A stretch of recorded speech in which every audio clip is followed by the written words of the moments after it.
haven't learned to trust us yet. Trust you. You're kidnappers. I'm nothing but a hostage. We don't see you that way, do we, Joshua? Whatever you say, Paul. What's that mean? It means we got folks following us on account of her. And just when we thought they was gonna leave us alone again. Again? Are you wanted for something? Shut up, you. You learn to talk to her with more respect.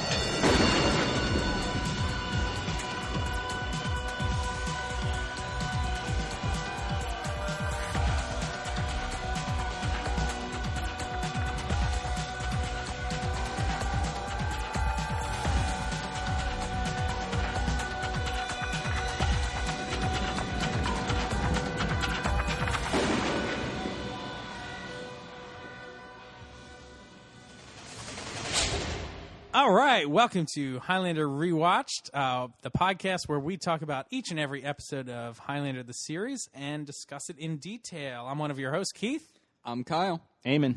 And today's episode is episode number 7, Mountain Men. First aired on Saturday, November 14th, 1992. This was directed by Thomas J. Wright. He's a longtime series director here.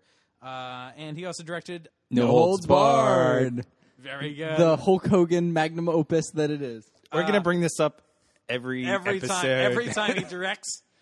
Send your comments about No Holds Barred to No Holds Barred Rewatchers at Gmail. Anyway, this episode was written by Marie Chantal Droney. And I was trying to find out some info on that, but her last name is Droney. And it's the same as Kevin Droney, who wrote he's written a number of episodes, including he wrote Mortal Kombat and The Hurricane. So I'm going to assume that maybe this is his wife. Also, on IMDb, her only credit is Highlander episodes. Exactly. So she's written like 4 episodes of Highlander. So that's another reason I'm thinking like maybe she's his wife and she was kind of helping out, or who knows what. Like maybe she's not really, this isn't really her career. I don't know. But I thought that was interesting that she wrote this episode. For somebody that's presumably not a screenwriter because they only have 4 IMDb credits, this is one of the better episodes we've seen in a while. Yeah. Yeah, definitely. I'd say this is probably top 3 of the episodes we've done so far. Maybe, yeah. So there's this episode has some guest stars in it. It has Marc Singer as Caleb Cole. You might recognize him from Beastmaster. He's great. I remember him as a kid from the V miniseries. Oh, right. Yeah, he's like the main character in that. He's like the TV cameraman. I forget his name, actually. But I used to watch V all the time when I was a kid. And it was awesome. And I think he's also in Arrow. I haven't seen too much Arrow, but I want to say he's a character in that too. Then it's also got Brent State. He's Eddie Doyle, who's Marc Singer's son in this. He shows up later in another episode as another character. 'Cause that happens a lot in this show, is they kind of recycle a lot of these kind of Vancouver-based character actors. They just kind of appear again and again. And there's a lot of, like, you see all these actors pop up in, like, X-Files and MacGyver, like any show that's filmed in the Vancouver area. Zorro, a lot of Zorro actors. Also, the sheriff, Wes Studi. Oh, yeah. He's in like 80 billion things. Like, he's a really familiar face. Yeah, definitely. I know he was in Mystery Men. I think he was the Sphinx. Oh. Yeah, so the episode description, according to IMDb, is when Tess's ramble in the great outdoors leads to her kidnapping by a group of lawless mountain men, Duncan must find and rescue her before a forced, quote-unquote, wedding. Yeah. So, like any good episode of Highlander, it opens with a cop killing? It's really dark the way this episode opens. Yeah. It's really unsettling. It's like these mountain men are killing 2 sheriff's officers who have come to apparently apprehend them. It's completely dark. You just see 3 flashlights, and you hear the Beastmaster, presumably, like talking to these guys. You don't see them. Which I have no idea what their accents are. And again, we're left in a quandary as to where Seacouver is, that it's within driving different distance of this place. But 2 of them are Southern. Beastmaster's accent, it's like Tom Waits mixed with Popeye. I don't know what that's going on. But it's I love it. Whatever that accent is, it's good. Like, he commits to it, and it's consistent, and it's really entertaining throughout the entire episode. And also, we find out a little later in the episode that flashback, or that scene takes place 1 year ago. Right. That was like a little while ago. Also, I wanted to mention that the opening credits are different in this episode. This is a big deal. I think a big deal. So there's two big changes that happen. The opening narration by Duncan is different, and it's so much better. It's a lot slower. It feels like he's not trying to win a race. Yeah, they've almost cut it down in half what the text is. So in this new narration, he says, "I was born 400 years ago in the Highlands of Scotland. I am immortal, and I am not alone. Now is the time of the gathering, when the stroke of a sword will release the power of the quickening. In the end, there can be only one." I think it's a little more concise. I don't know if it necessarily explains more, but it feels less like, like, what's happening? It's way more satisfying. Oh, yeah. Also, all the extraneous text isn't flying across the screen, like immortal, quickening, gathering. That is yeah, amazing. also, the other difference, or one of the other differences, maybe there's three differences, is that some of the images are different. Yeah, and there are new footage of McLeod as different figures from his long life. Right. That's pretty cool. And then the other big thing that is changed is the Highlander font is finally in Hooray. place. So they've replaced like the weird like The rocks with like what we now know as the classic Highlander the series like angular font. Yeah. Yeah, it's awesome. I don't know. This It's felt an pretty good the improvement. first time I saw it. Yeah.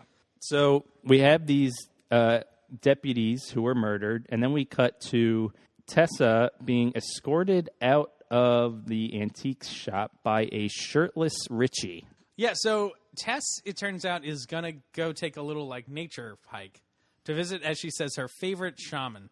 Which is a very confusing thing to say. It is confusing because it ends up being just a cave painting sort of thing. Yeah.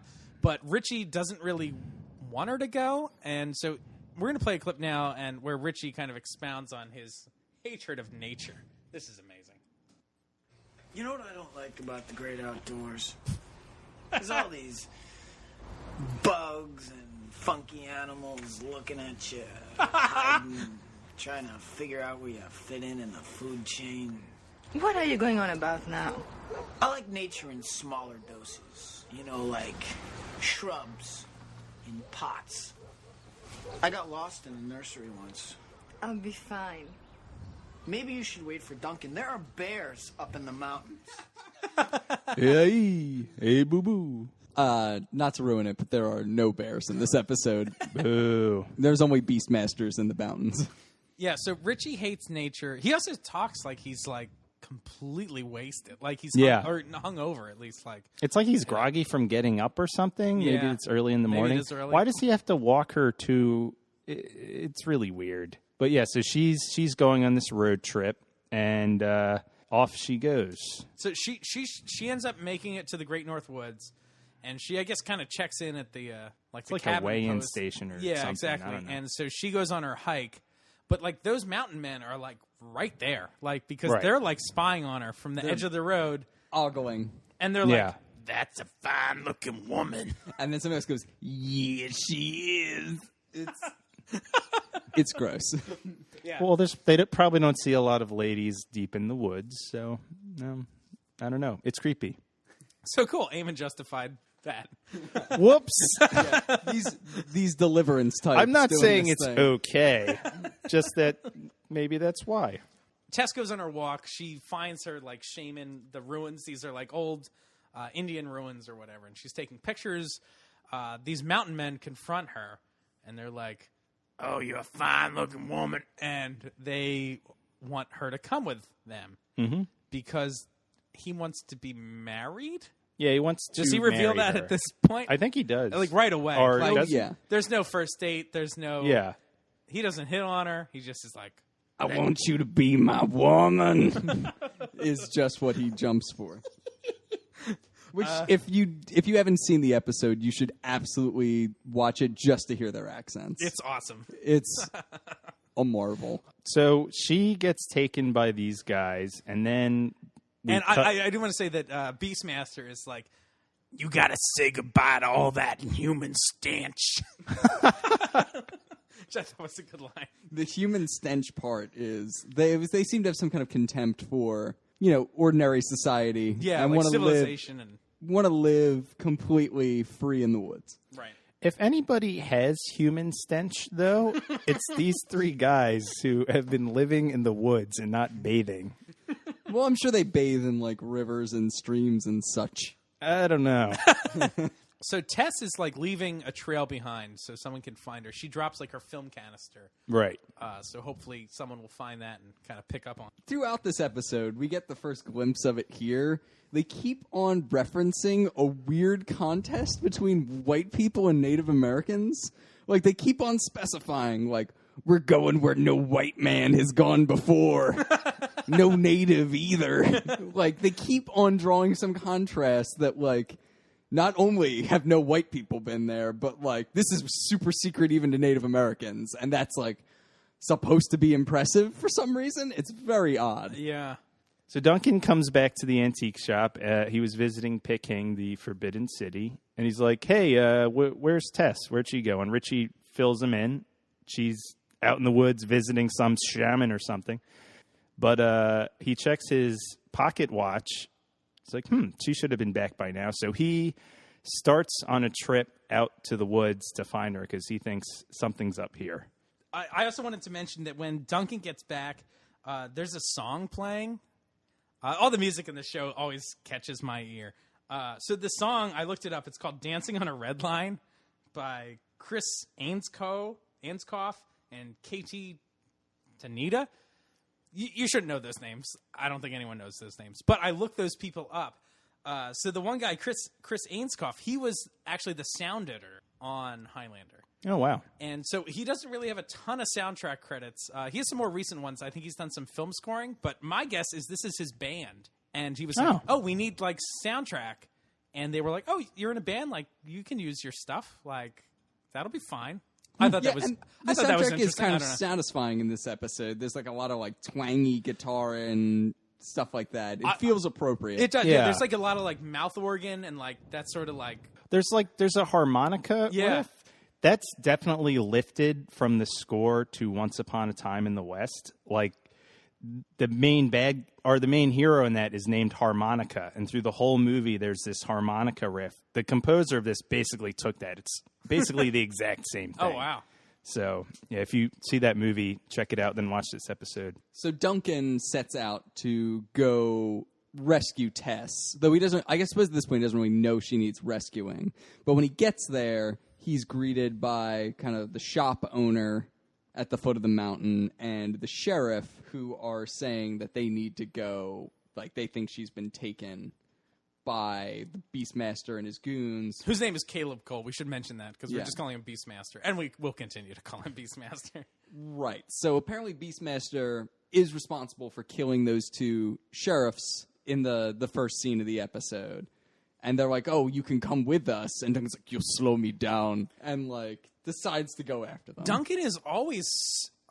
He always has, like, such disdain for the police. Yeah. Like, It's a little bit shocking. It is, like... And in some way, I can rationalize it, at least in, like, with Detective Pal and stuff. It's like, well, Pal, like, is maybe onto you. Yeah. And so, like, you don't like him because he could figure out, like, what's going on with you. This guy deserves none of the shit that Duncan gives him. Like, this guy absolutely wants to find Tess. Right. Even if Duncan didn't show up, this guy is going into the woods to look for Tess. The only thing this guy in Duncan's head is, like, done wrong is he's waiting for backup because he's not an insane person. And going to go after, like, 3 murderers by himself. Yeah, and Duncan just blows him off like they're a bunch of idiots. Yeah, and also at this point, he doesn't know. I mean, we're about to find out very soon that Beastmaster is immortal. But at this point, Duncan doesn't know that. Like, he has no reason to think he needs to go do this alone. So, like, why wouldn't you want to be crewed up with a bunch of sheriffs? Yeah. Still brings his sword, though. Well, I think he brings that because that's his only weapon he has. So he knows that even if this guy's not immortal, he's still dangerous. So he better bring something. Sure. Which he brings his unsheathed sword. Like, I don't know why he does not have a sheath, but his sword's just, like, sticking out. Like, it's, man, you're going to, like, put somebody's eye out with that thing. Like, And I'm wondering what the rule, like, You're not legally allowed to carry a sword around, are you? Open carry sword laws? Yeah. Oh, that's a great question. Because the sheriff sees this man go into the woods where a woman is missing with a sword. To me, that's not good. That ain't good law enforcement. Yeah, at bare minimum, he's going in there intending to maybe cut someone up. Yeah. Like, that's dark. Yep. Yep. So anyway, Duncan goes into the woods, and there's a flashback to 1868, and Duncan runs into Carl, who is both a master tracker and an idiot. The master woodsman, Carl. Might you say a beastmaster? Maybe. He basically is a beastmaster. He can think like any animal. So he says. Yeah, so But he can't fight. Right. So let's play this clip, and we'll talk about Carl a little bit. They have this very, I think, funny exchange.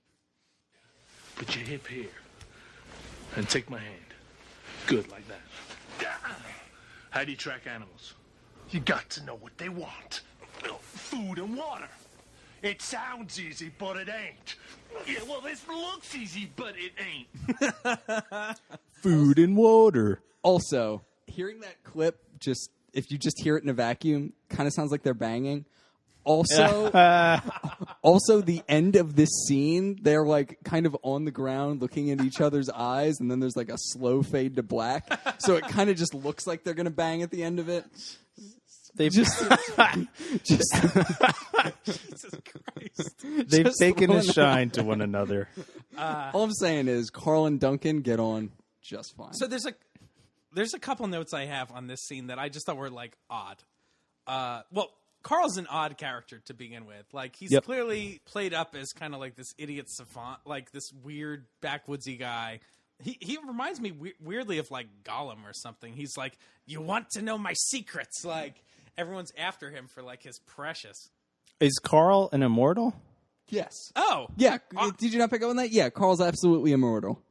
I guess I assumed he was immortal, but I never bothered to think maybe he wasn't. Well, because Carl brings up being scalped in this scene, but he doesn't say anything about a quickening or his head being taken. I was confused. I wasn't sure if he was an immortal or I never not. even thought that I was 100% sure the entire time he was an immortal. Also, I'm about 100% sure that the reason that Beastmaster has all of his Beastmaster sense is because he killed Caleb. Or because he killed Carl. That's the implication, I thought. Interesting. That's the reason he's the Master Woodsman, is because he gained his secrets. But through murder. For murder. Through murder. Also, this is another instance of weird competition with Native Americans, because Carl is also like, yeah, no Native Americans know how to get here. It's like, why is that the benchmark? Man, It's very strange. Well, they're the best trackers, right? I guess so. In Highlander, I suppose that is the rule. Also, Carl needs lessons on fighting from Duncan. They meet because Carl attacks Duncan for no reason. Like, the start of this flashback is just Carl jumping out of a bush at Duncan. Yeah, well, I mean, because I think that's consistent with what we're talking about, because Carl senses that he's an immortal, assumes he's being hunted, because that's what other people who come up there for, and he's trying to defend himself by attacking Duncan, but, Sure. He just lucks out that it's Mac and not, somebody else. There you go. That makes sense. So after this flashback, we cut back to present. Tess is trying to signal a plane that flies overhead with a mirror. Joshua, who's Caleb's son, Beastmaster's son, sees her and stops her. And they kind of get into an altercation, and Beastmaster, flips out at Joshua, and he's like, you gotta talk to her with more respect. Respect. It's the way he says everything is amazing. That's awesome. And then, good. It reminds us of the classic song, RESPEEEEECT. Respect. That's good. So yeah, and then Caleb is like, I would die for you. Which is this guy is so lonely. Yeah. And also, I don't think he's being disingenuous. No. I'm like, oh, he's for real. This isn't some, I'm going to convince her to come with me. I think he's just I'm a lonely woodsman. I will respect you, and I would die for you. I just... And also, he drops some hints that he may have done this in the past. Does he? Yeah, because he mentions that like Tess, she says to Tess, like, you'll come around. They always come around. Oh, yeah. So I think the implication is he's abducted women and taken them into the woods before, and I guess that eventually they, like, Stockholm Syndrome their way into tolerating him. So a few times Caleb leaves Tessa alone with Eddie, which seems like a weird idea, and Eddie's always kind of egging her on. He offers her venison jerky. Yeah. And it also gets really rapey. Yep. Like, uncomfortably. Very uncomfortably. Do you mean it gets uncomfortable because Eddie tries to rape Tess? Like, Oh, yeah. right away? That's it. Is like, that the part that instantly. made you uncomfortable? Yeah, I think you found it. It's also revealed that Joshua is not Caleb's real son. He says he ain't my real daddy. Well, that's something we haven't really talked about on this show, right? But Tess very clearly seems to state that immortals can't have natural children. Right. Right. Which is a big part of, I think, the first movie. But I think this is the first time it's said in the show. So that's why he's adopted. It's because Beastmaster and all immortals can't have kids. Right. And I think this is also where Caleb kind of brings up some of his backstory. Yeah, we can play a little. Caleb talks about why he's here and what's happened to him. So let's play a little of that. They live like free men, beholden to none. This country gives us what we need.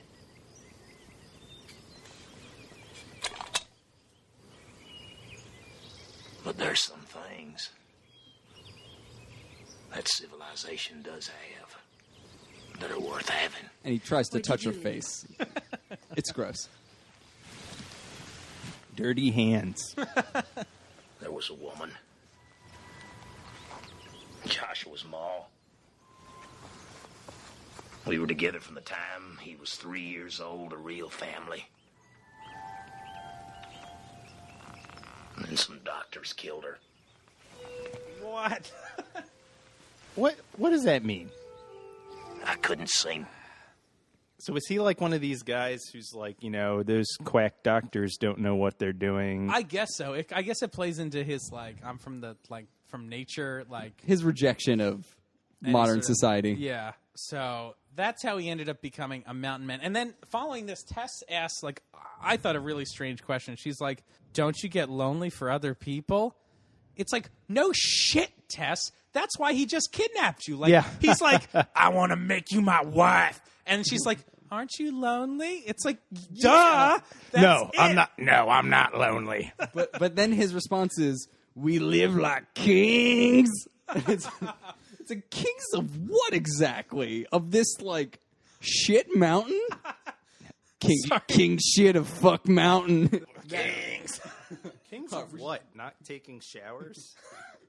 But anyway, so while this is going on, the sheriff has been trying to track him, but has actually been following their literal tracks, but goes the wrong way. Like, Duncan has a sense of where they're actually headed, so he is able to head that direction, while the sheriffs get, like, bluffed out and go the wrong way. But eventually, these guys get the drop on Duncan. Eddie and Josh, like, corner Duncan. Right.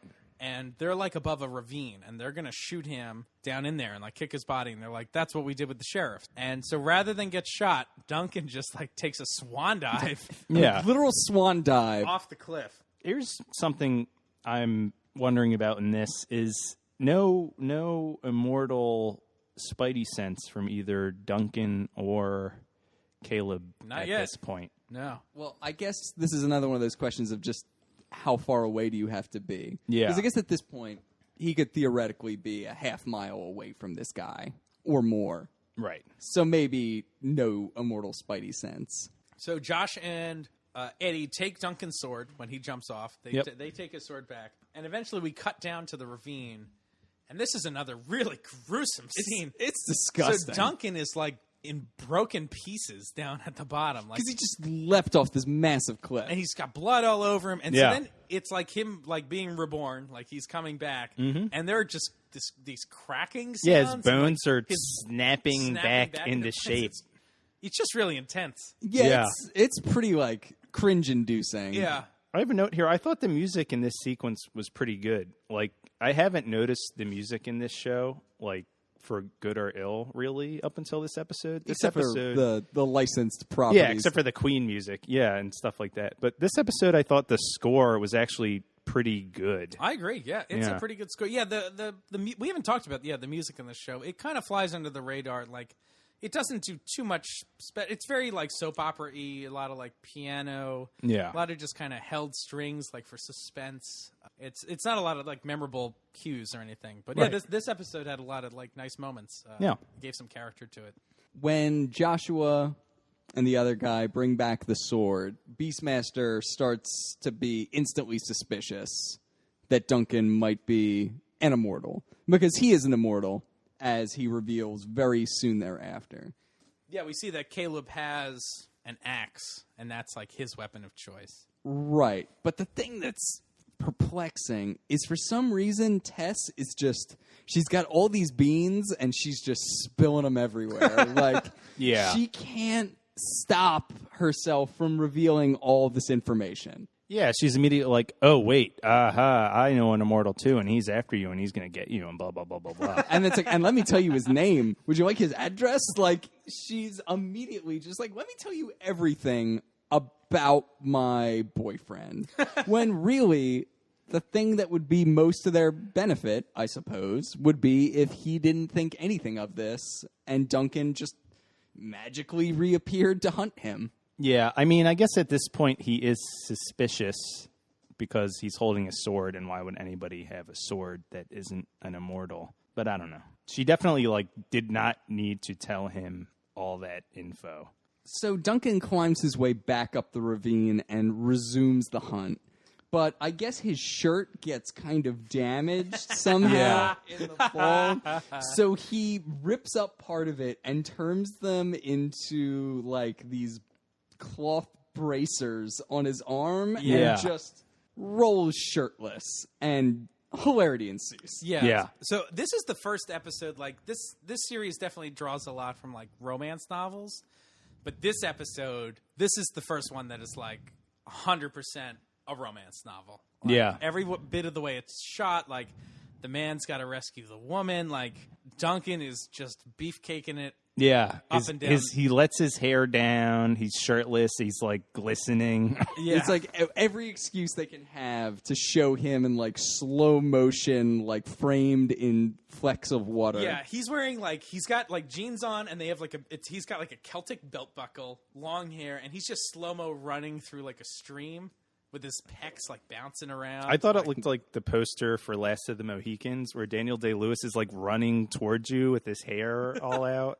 Which, no offense to Daniel Day-Lewis, but Adrian Paul is, you know, a fine specimen of a man. Oh, sure. That being said, we're going to have a clip of this up on our Facebook page. We're going to have some pictures of Duncan's luscious hard body. The other thing about this is, though, Duncan is, like, going into, like, Rambo mode / Arnold Schwarzenegger from Predator 1 mode. Like, he's, like...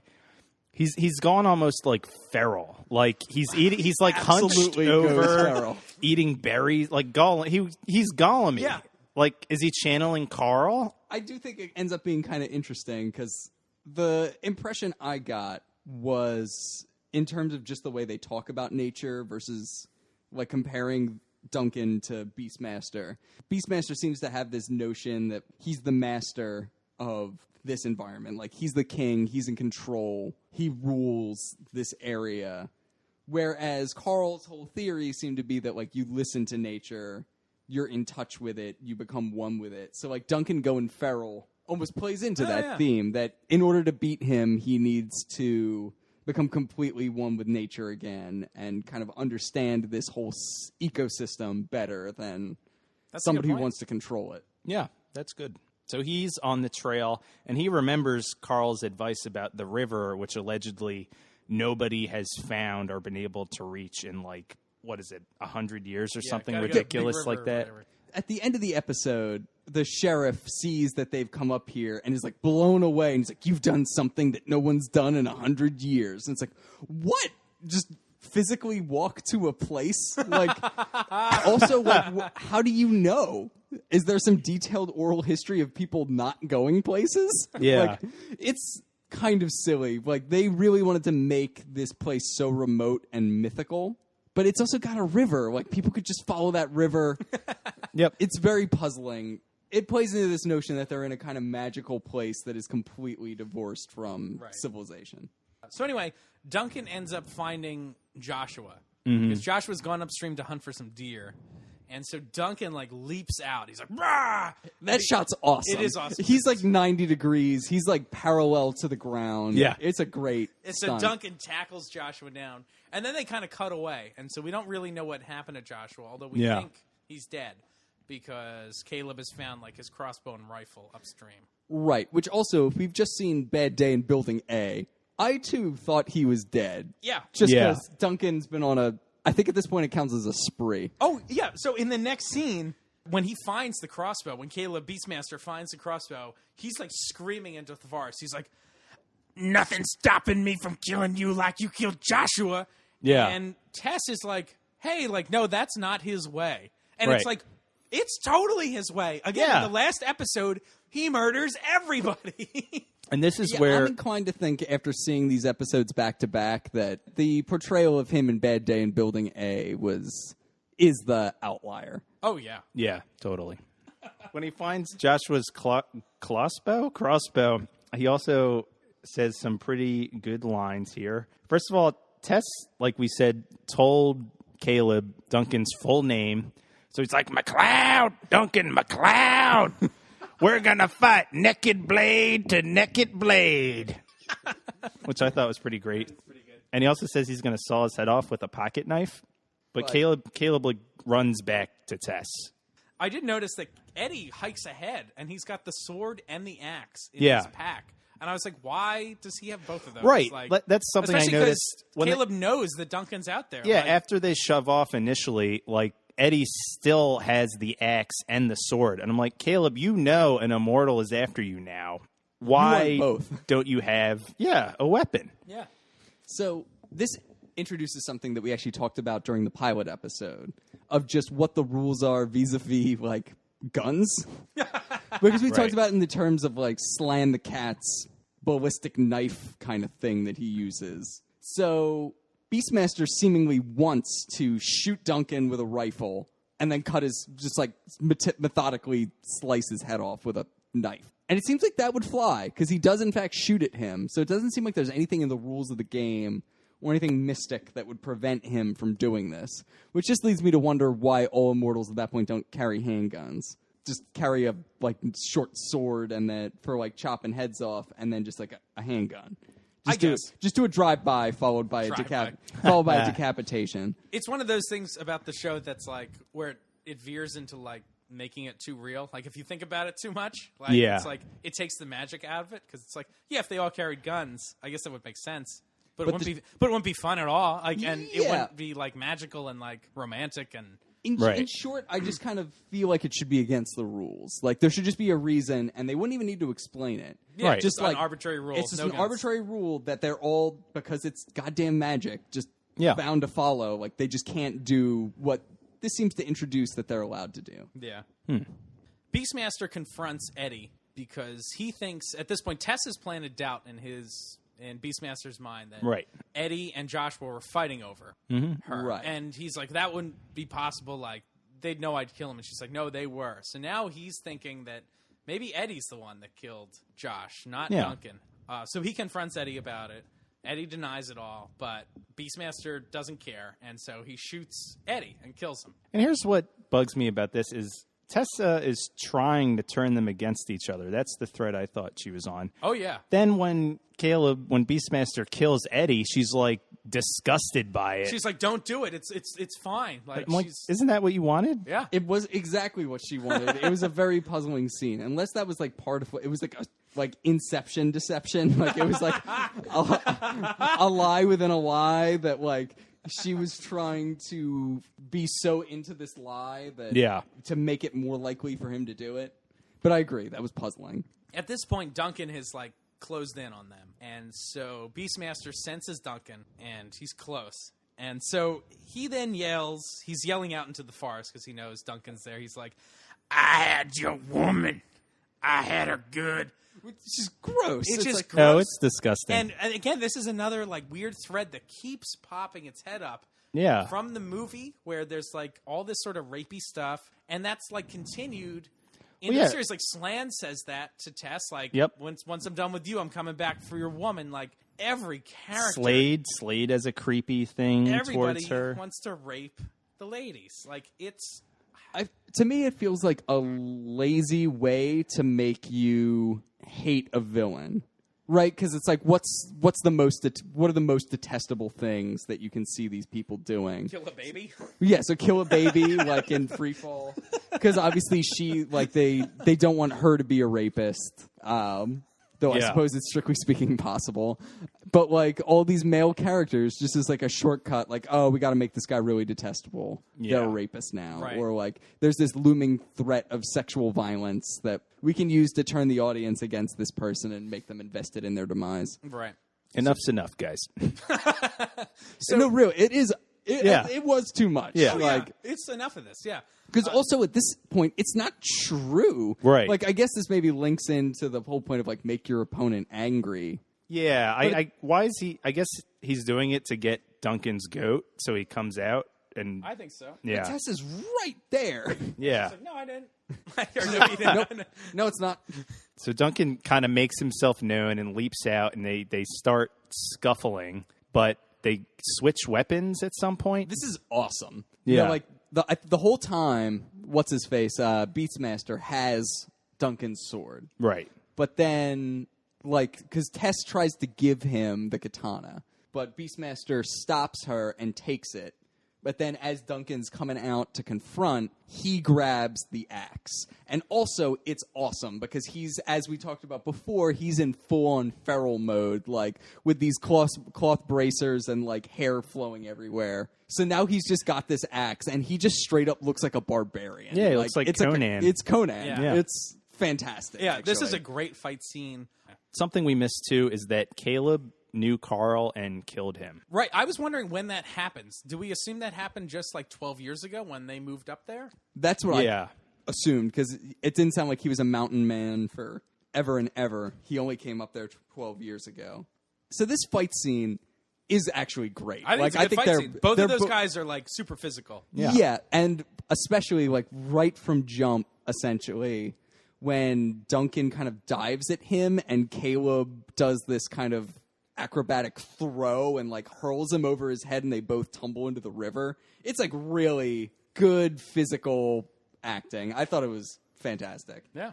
Duncan wins this fight. Yeah. It doesn't seem like he's gonna at first because they actually both end up stabbing each other. Yeah, though I'm a little surprised by how like they both basically Caleb stabs him, but then Duncan hits him with the axe, which is interesting in and of itself because it shows that, like, you know what, immortals can fight differently than humans because both of them just dealt like career-ending blows to one another. If they were mortals, like no one would be willing to do that. But it's like, well, you stabbed me, I might as well try to kill you now. Is something that a mortal can do. But it seems like that wasn't like a fair trade. Like getting stabbed with like that sword versus like having an axe like hewn into your side. Like one sounds way worse than the other. Yeah. So Duncan wins. He takes Caleb's head with an axe, which is awesome. Due solely to Caleb just missing. I guess the miss that happens. It doesn't even look like Duncan dodges. Like for as great as this fight scene is, the last moment of it is Caleb with the katana just swinging over Duncan's head like unforced error. So anyway, then there's a quickening. So interesting thing about the quickening. Well, I guess this is the first time Tess has like witnessed this sort of thing. So I guess shocker to her. But I guess it's interesting the way they do the quickening. Like they have the river like boil. I thought that was awesome. I thought it was cool. Waiting for a bunch of fish to rise to the top at the end of it. That like the water was boiling. I thought that was really cool. It's cool. I give the show a lot of credit. Like they need to have these quickenings in like future episodes, like almost every week, because there's kind of like the Immortal of the Week. So somebody has to die. And yeah, I give them a lot of credit for trying to be creative with them. So like I think this is the first example where it's like a different sort of quickening. Like this isn't like what we've seen before. So anyway, after Duncan wins, he ends up burying Caleb. With the axe, like, he makes, like, a little stone grave, like, piles stones on top of him and sticks his axe out the top of it. Yeah, and he says, like, the sheriff ends up showing up, and he's like, what's that about? And he's like, well, I figured Caleb should be buried out here and not in a cemetery. And first off, does Duncan really believe that? Like, I was kind of questioning. It's like, does he really think Caleb deserves, like, to be out here, like, not go to a cemetery? Or is this just his, like, ruse to, like, people won't look into this body if it's just buried out here? Which also, yes, they absolutely will. You just confessed to a group of cops that you killed this guy and then buried his body. Well, it's like, oh, well, we're digging him up. He does belong somewhere else. And they don't ask him a damn question about it. Well, they say that Eddie and Caleb turned on one another, and that's why they're both dead. But why would Duncan bury Caleb and not Eddie? And also, still, there are two dead people. And no follow-up questions. Nope. And the sheriff calls Duncan the most amazing son of a bitch I've known in all my years. Yeah, which also, you'd think they would want to at least check the bodies and discover, oh, wait, one of them has been decapitated. Like, that would raise an eyebrow or two. By the guy who was seen entering the woods with a sword. Right. Yeah. So, like, also, the other guy was shot. Like, the other guy has been shot dead. So there's no way he decapitated his friend, right? Yep. So this story is just facially implausible. But the cops are like, oh, okay. Sounds good to me.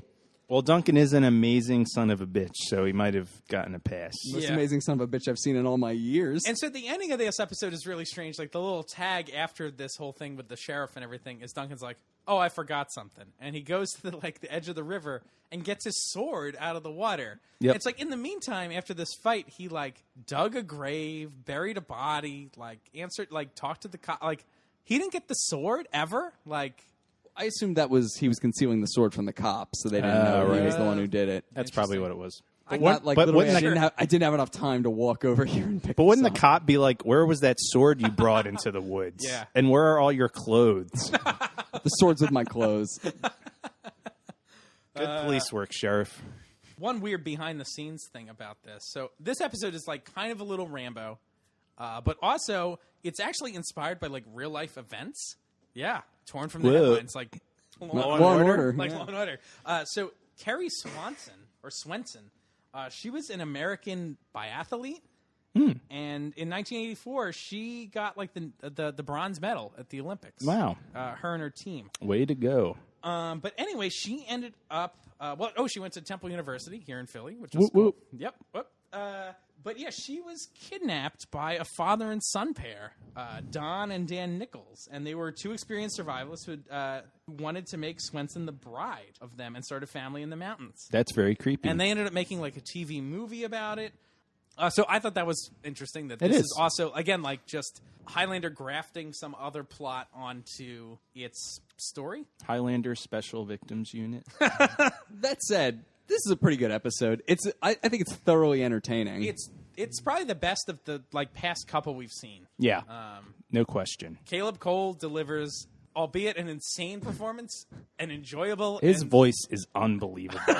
He speaks like a frog the whole time, and it's so on point with kind of the over-the-top villain notion that they were going for. Like, they were not looking for subtle villains at this point in the series. I don't mind the villains and being it's over the top. Fine. It's actually great. Like, that was super entertaining. Respect the cloud. More like this and less like Sheriff Bad Guy. Oh, yeah. Yeah, this character would have been great as Sheriff Bad Guy from... The voice, certainly. Certainly. Yeah. Anything. I guess I had a weird question I just thought maybe would spark a little conversation. Does Tess play a victim in this? Often in this series, I feel like she's kind of the damsel in distress. Does she play into that trope in this episode? It's or a mix. No? He hits her a lot in this episode, which is something we didn't really mention. Like, yeah. He is mean. He's mean. Yeah, that's one way to describe. Well, he like batters her, and at one point she's like physically restrained, and he's leading her around on a leash. Yep. That's pretty terrible. Yeah. Yeah, I mean, she's certainly victimized. She's not... There are points, though, where she shows a lot of ingenuity and seems like more than just a pure damsel. Yeah, like I like when she's dropping like the clues, like the film canister, the mirror. I think she drops. Yeah, at and another point. she's manipulating them. Like Right. she gets one of them to be killed, so she's kind of And when she's initially captured, she steals the knife from one of them and, like, resists. So I feel like she puts a pretty good effort forward. She's not portrayed in this, like, a purely one-dimensional way. She does participate in the fight at the end. She doesn't really do anything, but she takes a machete and she's, like, waiting there. Yeah, I was kind of waiting for her to jump in because at one point, Caleb just, like, steps on Duncan's face like, and has him under the river. And I was like, oh, this is your moment, Tess, to just come in and, like, knock him on the head. Nope. So, yeah, any other final thoughts on this episode?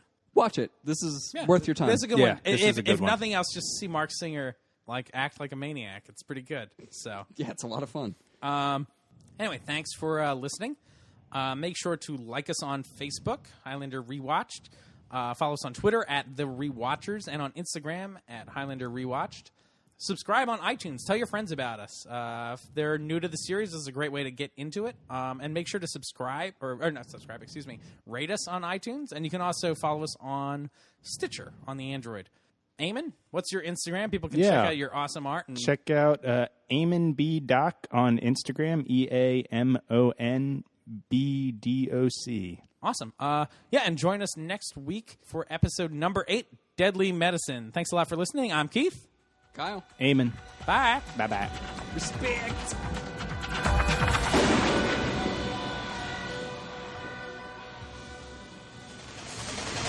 McLeod! Duncan McLeod! Respect. Naked blade to naked blade. We live like kings. Some doctors killed her. McLeod, I had your woman. I had her good. Respect. I'll take your quickening. They took her germs. I think those are good.